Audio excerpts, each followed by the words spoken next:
भारत से क्या है जीसस का नाता? 13 वर्ष से 29 वर्ष के बीच कहाँ रहे जीसस?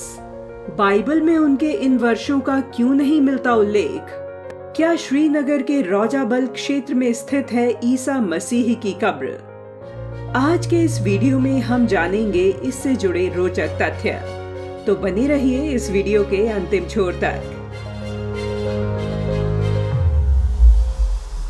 क्या ईसा मसीह कभी भारत आए थे? यह सवाल आज भी एक रहस्य बना हुआ है। इसको लेकर काफी चर्चा भी होती है। हालांकि एक तथ्य सबको पता है कि ईसा मसीह के जीवन के 18 वर्षों का विवरण न्यू टेस्टामेंट में भी नहीं मिलता है। ईसा मसीह के जीवन के इन गुमनाम सालों को साइलेंट ईयर्स, लास्ट ईयर्स और मिसिंग ईयर्स भी कहा जाता है। जीसस के जीवन के इतिहास में 13 की उम्र से 29 तक की उम्र का बाइबल में कोई उल्लेख नहीं मिलता। वहीं बीबीसी की एक डॉक्यूमेंट्री के अनुसार ईसा मसीह एक बौद्ध भिक्षु थे। हालांकि इससे पहले भी कई किताबों में जीसस के भारत आने की बात कही जा चुकी थी। वह अलग बात है कि कुछ कट्टरपंथी लोग इस बात को नकारते हैं। वर्ष 1887 में एक रूसी युद्ध संवाददाता निकोलस नोतोविच के अनुसार जब उसने लद्दाख में हेमिस मॉनेस्ट्री में रखे document life of saint Isa, best of the sons of man का अध्ययन किया तो पाया इस्लाम में जीसस का अरबी नाम ईसा है। नोतोविच की यह थ्योरी फ्रेंच भाषा में वर्ष 1894 में प्रकाशित हुई थी। रूसी विद्वान निकोलस नोतोविच ने 19वीं शताब्दी में भारत, तिब्बत और अफगानिस्तान का दौरा किया था और उन्होंने लेह की एक तिब्बत बौद्ध मॉनेस्ट्री में शोध किया। निकोलस ने इस दौरान एक डॉक्यूमेंट का अनुवाद किया था जिसके अनुसार जीसस का जन्म पहली शताब्दी में इजराइल के एक गरीब परिवार में हुआ था। एक लामा ने नोतोविच को यह भी बताया था कि ईसा मसीह ने 13 से 29 वर्ष की उम्र में मॉनेस्ट्री में ज्ञान प्राप्त किया था। ईसा महान देवदूत थे और सभी दलाई लामाओं में से श्रेष्ठ थे। यहाँ से शिक्षा लेकर वह जेरूसलम पहुँचे और इजराइल के मसीहा अर्थात रक्षक बन गए।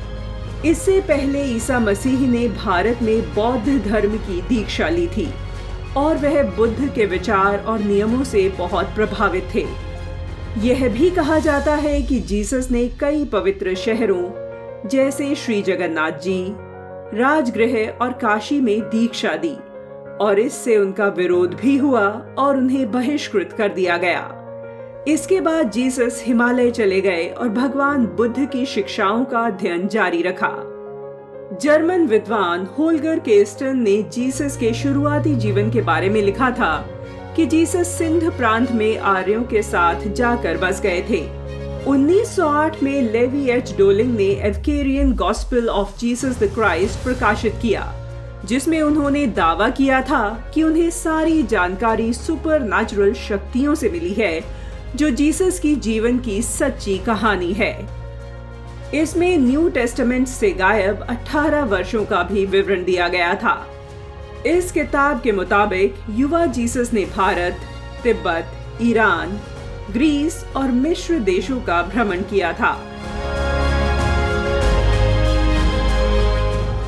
वहीं बीबीसी ने Jesus was a Buddhist monk नाम से एक डॉक्यूमेंट्री बनाई थी जिसमें बताया गया था कि जीसस को सूली पर नहीं चढ़ाया गया था और जब वह 30 वर्ष के थे तो वह अपनी पसंदीदा जगह वापस चले गए थे। डॉक्यूमेंट्री के मुताबिक जीसस की मौत नहीं हुई थी और वह यहूदियों के साथ अफगानिस्तान चले गए थे। रिपोर्ट के मुताबिक स्थानीय लोगों ने इस बात की पुष्टि की कि जीसस ने कश्मीर घाटी में कई वर्ष व्यतीत किए थे और 80 वर्ष की अवस्था तक वहीं रहे। अगर जीसस ने 16 वर्ष किशोरावस्था में और जिंदगी के आखिरी 45 साल व्यतीत किए तो इस हिसाब से वह भारत, तिब्बत और आसपास के इलाकों में करीब 61 साल रहे। कई स्थानीय लोगों का मानना है कि कश्मीर के श्रीनगर में रोजाबल श्राइन में जीसस की समाधि बनी हुई है। भारतीय दार्शनिक ओशो ने भी ईसा मसीह के भारत से संबंधित होने की बात कही थी। ओशो के मुताबिक जब भी कोई सत्य के लिए प्यासा होता है, अनायास ही वह भारत में उत्सुक हो उठता है। अचानक पूरब की यात्रा पर निकल पड़ता है और यह केवल आज की ही बात नहीं है। आज से 2500 वर्ष पूर्व सत्य की खोज में पाइथागोरस भारत आया था। ईसा मसीह भी भारत आए थे। ओशो के मुताबिक ईसा मसीह के 13 से 30 वर्ष की उम्र के बीच का बाइबल में कोई उल्लेख नहीं है। यही उनकी लगभग पूरी जिंदगी थी, क्योंकि 33 वर्ष की उम्र में तो उन्हें सूली ही चढ़ा दिया गया था।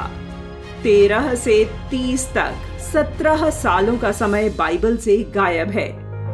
ओशो ने सवालिया लहजे में कहा कि इतने समय वे कहां रहे? आखिर बाइबल में उन सालों को क्यों नहीं रिकॉर्ड किया गया? क्या उन्हें बड़ी चालाकी से छोड़ दिया गया? ईसा जब भारत आए थे तब बौद्ध धर्म बहुत जीवंत था। यद्यपि बुद्ध की मृत्यु हो चुकी थी। गौतम बुद्ध के 500 साल बाद जीसस यहाँ आए थे। पर बुद्ध ने इतना विराट आंदोलन, इतना बड़ा तूफान खड़ा किया था कि तब तक भी पूरा देश उसमें डूबा हुआ था। अंततः उस समय जीसस ने भारत की सिर्फ यात्रा ही नहीं की, बल्कि अपना अंतिम समय भी भारत में बिताया। कारण कुछ भी रहा हो, लेकिन ईसाई रिकॉर्ड्स इस तथ्य को हमेशा नजरअंदाज करते रहते हैं। सनातन धर्म सबको स्वीकार कर अपने में समाहित कर लेता है। सनातन के लिए कोई पराया नहीं है। सनातन धर्म जीसस को भी एक योगी के रूप में स्वीकार करता है। भारत के सन्यासी स्वामी योगानंद और विख्यात दार्शनिक ओशो ने जीसस के जिस व्यक्तित्व पर प्रकाश डाला है, वह सनातनी आध्यात्मिक विभूति ही है।